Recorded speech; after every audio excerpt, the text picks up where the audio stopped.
warahmatullahi wabarakatuh. Iya, selamat pagi Bapak Ibu. Gimana nih kabarnya? Semoga selalu sehat ya. Baik, jadi kali ini di Diklat pelatihan fungsional arsiparis tingkat ahli. Ini internal. Wah, berarti ini semuanya teman-teman dari Andri ya.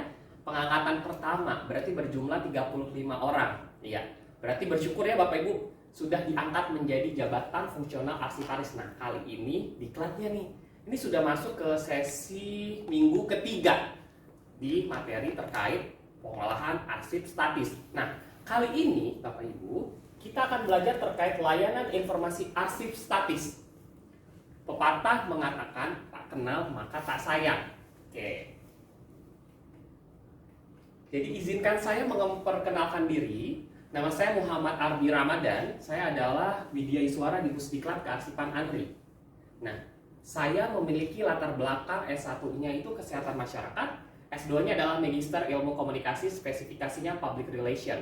Bapak Ibu bisa mengkontak saya di ramadanarbi.pusdiklatandri@gmail atau arbi.ramadan@andri.go.id. Baik. Bapak Ibu, tadi kan topik utama kita adalah layanan informasi arsip statis. Nah, tapi apa sih pokok bahasannya akan kita bahas? Jadi pertama Bapak Ibu, pertama adalah akses dan layanan arsip statis. Ingat, pokok bahasan pertama adalah akses dan layanan arsip statis. Yang kedua adalah mekanisme layanan arsip statis. Jadi, dua topik pembahasan ini akan kita bahas selama 15 menit ke depan. Jadi, apa sih hasil belajar yang diinginkan, yang diharapkan dapat tercapai dari pembelajaran terkait layanan informasi arsip statis? Yaitu, Bapak Ibu dapat melakukan layanan informasi arsip sebagai keterbukaan informasi publik. Jadi, dapat melakukan layanan informasi kearsipan sebagai keterbukaan informasi publik. Nah, setelah ada hasil belajarnya, tentu saja apa sih indikator hasil belajarnya? Jadi diharapkan indikator hasil belajarnya adalah Bapak Ibu dapat menerapkan mekanisme dan alur terkait layanan informasi arsip statis. Selain itu, manfaatnya nih, setelah Bapak Ibu belajar hari ini, kira-kira apa nih manfaatnya? Jadi manfaatnya adalah Bapak Ibu dapat melakukan tata laksana layanan informasi akses arsip statis. Nah, Bapak Ibu, kan hari ini kita akan membahas terkait layanan informasi arsip statis ya. Nah, sebelumnya kan sudah belajar nih Bapak Ibu, kita review pembelajaran sebelumnya. Jadi, di materi pengolahan arsip statis itu ada 4 kegiatan. Apa aja Bapak Ibu? Ya, Bu Desi apa aja? Pertama itu, ya benar, akuisisi. Kedua itu ada pengolahan arsip statis. Ketiga ada preservasi arsip statis. Dan keempat, nah ini di hari ini pembelajaran dan materi keempat adalah layanan informasi arsip statis. Baik, kita berizin dulu nih Bapak Ibu.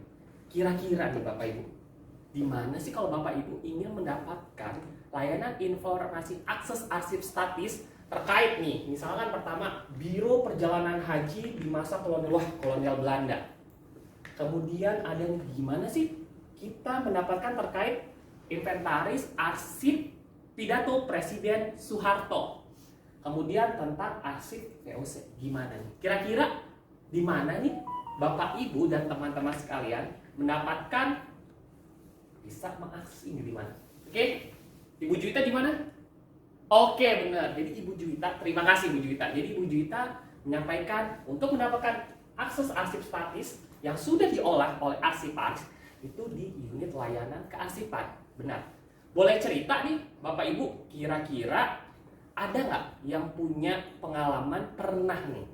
Gimana sih caranya untuk mendapatkan akses ini nih? Bagaimana caranya? Bagaimana prosedurnya? Oke. Ya, Bu Suci. Oh, oke. Jadi pernahnya waktu dulu orientasi CPNS ya? Oke, baik. Nah, benar. Jadi terima kasih Ibu Suci. Jadi yang sudah dijelaskan oleh Ibu Juwita dan Ibu Suci adalah bagaimana tentang alurnya. Walaupun benar Ibu Suci baru pernah waktu orientasi CPNS nih, kelayanan mampir. Tidak apa-apa, hari ini kita akan belajar lebih jauh. Nah, ini Bapak Ibu ada beberapa dasar hukumnya, bisa kita baca untuk lebih jelasnya. Jadi ada apa saja sih? Antara lain ada tentang Undang-Undang RI nomor 11 tentang informasi dan transaksi elektronik, ada Peraturan Kepala AMRI nomor 17 tahun 2011 terkait pedoman pembuatan sistem klasifikasi keamanan dan akses arsip dinamis, ada tentang UU tentang keterbukaan informasi publik, ada tentang pedoman akses dan lain arsip statis, dan lain-lain.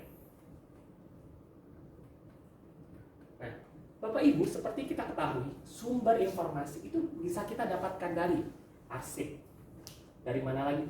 Dari buku, dari radio, atau informasi. Dan dari sosial media nih, buat anak sekarang pasti segala informasi itu bisa diakses dari sosial media. Kemudian bisa juga dari mass media. Dan terakhir adalah, nah ini dia. Dari mana? Dari mana Bu Desi? Iya benar, dari arsip. Ini adalah beberapa sumber informasi yang bisa kita dapatkan untuk mendapatkan terkait informasi atau yang kita butuhkan untuk kegiatan kita, penelitian, pekerjaan, dan lain-lain. Nah, ini layanan informasi arsip. Sebelum kita spesifikasi terkait layanan informasi arsip statis, kita akan lebih dahulu untuk mengetahui terkait apa sih sebenarnya layanan informasi arsip itu. Ya, bisa dibaca, boleh bantu saya? Siapa yang ingin membantu? Oke, benar. Jadi layanan informasi arsip adalah hal-hal yang berkaitan dengan cara untuk kegiatan melayani permohonan penggunaan arsip nih Bapak Ibu. Jadi di sini ada permohonan penggunaan arsip atau informasi dari arsip dinamis maupun arsip statis. Untuk apa sih? Kepentingannya itu banyak Bapak Ibu. Yang pasti untuk kepentingan internal maupun eksternal. Boleh nih kepentingan organisasi pencipta.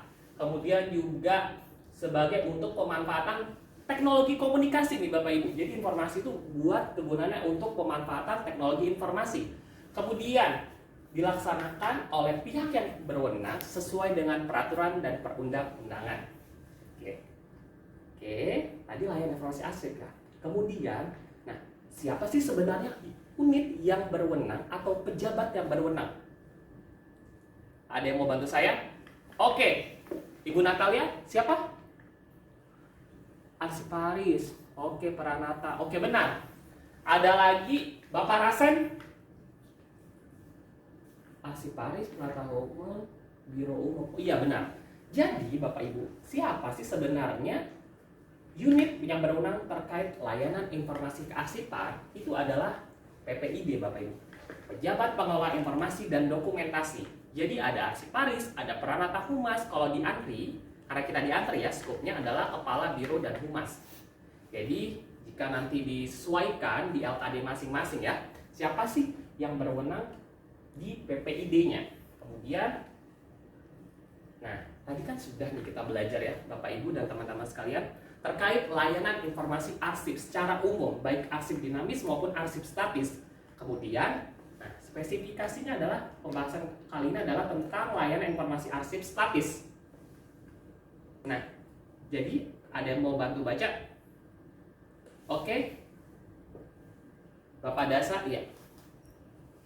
Terima kasih, Bapak Dasa. Semangat luar biasa. Jadi layanan informasi arsip statis adalah hal-hal yang berkaitan dengan cara atau kegiatan melayani, Bapak Ibu, melayani permohonan penggunaan arsip atau informasi yang berasal dari atau bersumber dari arsip statis.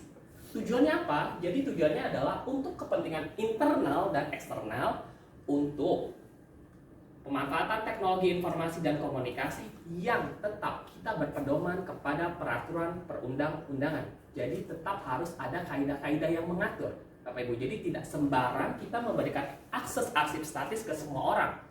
Jadi harus ada prosedurnya. Karena di sini ditekankan bahwa pengertiannya adalah sesuai dengan peraturan perundang-undangan. Jadi kan tadi sudah saya jelaskan di sebelumnya ada dasar-dasar hukum yang mengatur terkait apa saja sih sebenarnya dasar hukum yang mengatur terkait layanan informasi akses arsip statis.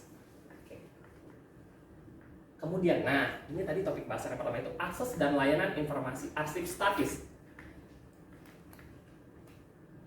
Jadi, Bapak Ibu, berdasarkan Perka Anri nomor 28 tahun 2011, disebutkan bahwa apa sih akses arsip statis? Yaitu adalah ketersediaan arsip statis sebagai hasil dari kewenangan hukum dan otoritansi legal serta keberadaan sebagai sarana untuk mempermudah penemuan dan pemanfaatan arsip statis. Kemudian, apa layanannya? Layanan arsip statis adalah penyediaan, Bapak Ibu.